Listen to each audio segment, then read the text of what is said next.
Welcome to Talk of the Town. This is an official podcast from the town of Pinetop-Lakeside to expand upon community topics shared through the Talk of the Town newsletter. Here we will give you more detail, respond to questions, and deliver information about community news and happenings. Hey, it's Rob Hefner here with the town of Pinetop-Lakeside, hanging out in Town Hall, of course, and this is Talk of the Town. Today's topic is a little different. We're going to talk about something you're using probably right now, and that would be internet. So, internet is always something we use until it doesn't exist, and then we're like, why isn't it working? And in the area we live in, I don't know, especially over the last few years, we've had issues where we have it, we don't have it. Broadband is very important. I have with me Glenn Kephart. Now, Glenn, we might know you previously with Navajo County, but give me your position now or what you're doing exactly. Yeah, thanks, Rob. As you said, you might know me previously, which leads to what I'm doing now. I was previously the Navajo County manager, and in that role, our supervisors in the county had a high priority to increase broadband capacity and access throughout the county.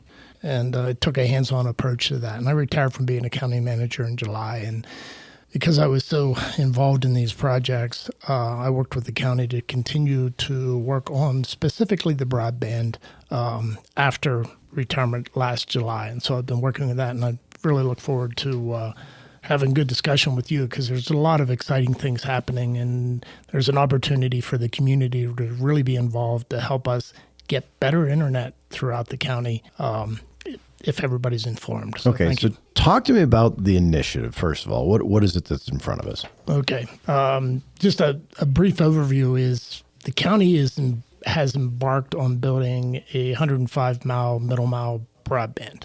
And what that means, that's an underground system with 288 fibers in it that will bring basically unlimited capacity to the county. What the county's building is dark fiber. We'll leave the service providers that will become available for them to provide the capacity we need.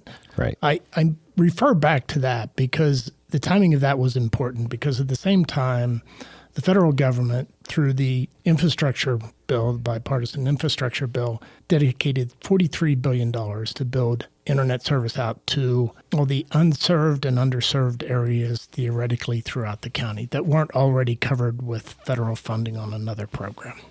That's called the BEAD program, B-E-A-D. That is very active right now, and it applies to Navajo County because there are FCC maps that show us where all the unserved and underserved areas are in the county. Yes. Those maps, and just on that, the definition of that is if you're less than 100 megabytes per second download speed, 20 upload, right, you're underserved. And if you're less than 20, you're considered unserved. Right. And I know many people in our community, even right beside somebody who's served, might be unserved or underserved. And it's really important to know where those properties are because the BEAD funding specifically in Arizona got almost $1 billion, $993 million that will be distributed throughout the state to deliver last mile service to the unserved and underserved areas. There is an opportunity right now through a challenge process because if you look on the map, and we'll tell you how to do that. The county's going to send out postcards. We're going to walk you through this. But even though you may be in an area where you can go to the map and it'll show, oh, Rob's property is served. And you're like, I got crappy internet service. Right. You go to the link and you can do a speed test. And that information will go to the Arizona Commerce Authority, who will then, after doing 3 of those speed tests, maybe change your classification from a served property that doesn't get any of the BEAD money to an underserved or an unserved. Right. And then that BEAD money can come to build out those properties. We don't want to miss any in Navajo County. Now, you don't want to do these tests like one at 2:16, one at 2:17, and one 2:18, right? You want to do them at 3 different times of the day, right? Well, actually 3 different days. Or 3 different days. The process will walk you through that. Good. Okay. All you need to do, and we'll get the I have in front of me here, and you can't see it. Well, we're going to put a picture up of this, and maybe we'll even get the link to it as well, to just give you the website to go to. But we'll give you an image to look at online, and also here, hopefully attached to the podcast, that you can see what it's going to look like when it comes in the mail. That's really helpful, and I appreciate that you're doing that and the service that you're providing to the community to do this outreach.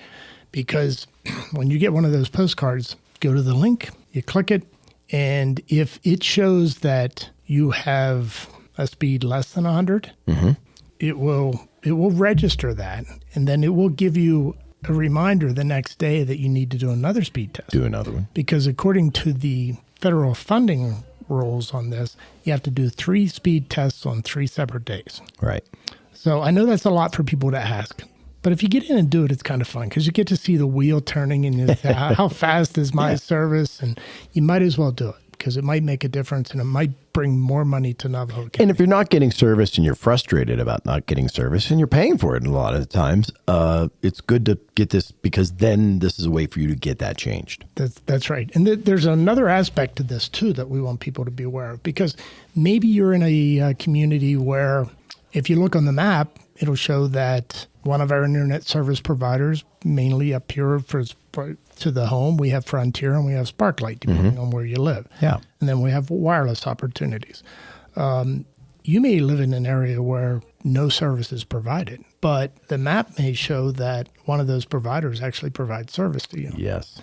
And there is a process for you to go through that proves that you don't that's have it. wrong. You don't have it's called availability challenge, meaning that it's not available. Right. So not only is it not fast, it's not at all. Now, in part of this, you're going to ask them to do a speed test. You're going to ask them to go to a website. You also ask for a bill. Am I correct about that? Well, that's on the availability challenge, but we'll walk you through that. Okay. And it gets complicated. It's not that easy of a process, but we're trying to make it as easy as possible to just take you step by step. Okay. So just follow through the steps. Do what you can. If somebody has an issue in getting the access to it or being able to answer this, is there somebody to get hold of to get answers or? Yeah, you can reach out through the link that you're going to put on here, which is navajocountyaz.gov/broadband. Yep. And there will be an opportunity for you to reach out to the county through that site. Okay. And we'll get you to the right people. Good. Cool. Anything else you want people to know? I guess I would say that, this is really an important effort, Rob, and it's a once in a lifetime. I'm almost old enough to remember. I don't actually remember, but I was alive in the 1950s. We built the country built the interstate system across the United States. Yes. It was important for commerce. It was important for national security. Our country has become what it is economically because we have that. If you take that away, we don't have that. What's happening now with broadband is almost equivalent to that effort in my mind, is that the infrastructure to make sure that people are equally served with broadband, both speed and capacity throughout this country is critical. And we saw during the COVID crisis, we really saw the disparity. We saw it in our educational system. We saw it in neighborhoods that didn't have adequate. Some kids were able to do online school and move right along, and other kids just didn't have that access. Right. Healthcare, telemedicine, all those things are so critical to our growth. And specifically for Navajo County, I know you saw it, we all saw it, where rather than our economy suffering so much through the COVID, we kind of boomed. People wanted to be here. They wanted to get out of the valley or Tucson. Yeah, or they got away from the crowded areas to the uncrowded areas. They got back to nature. Yeah. And they got to a place where they loved being here, right? And many of them would still choose to do that if they could rely on consistent, high-speed, high-capacity internet. They would rather be here than somewhere else. You bet. And the world's changing for that, and this is an opportunity for us to do that. And over the next few years, we're going to see significant change. And I just reach out to everybody out there who's listening to this. You may have an opportunity to help and make a difference in that. And a lot of little differences make a great difference. So okay, so please take a look at this and give the feedback. Go in, check yourself to see if you're in an area that's shown as having great speed and you don't. you can be part of the challenge process. Just one other thing on a timing of this, Rob, is that people should start looking for the teal-colored postcard the first week of April. Okay. The county will be sending them out. Can they go, even if they don't get the postcard, can they go to this link and go ahead and check out things? They can. And one thing I would like to clarify on that, we're not sending postcards to people who are already shown as unserved. Oh, okay. Unserved. Because they're going to be funded. They're going to be funded regardless. We're looking at the ones that are shown served and aren't funded, and we want to flip that. There you go. Seems a little odd, but... No, that makes sense. So watch for your postcard. If you get that, definitely you're in that area that should be checking to see. Exactly. Awesome. Thank you. Well, thank you once again. It's Glenn with the challenge to the broadband. Go check that out. And remember, if you have any questions, all our information is down below. We'll drop you the links, and we'll see you soon.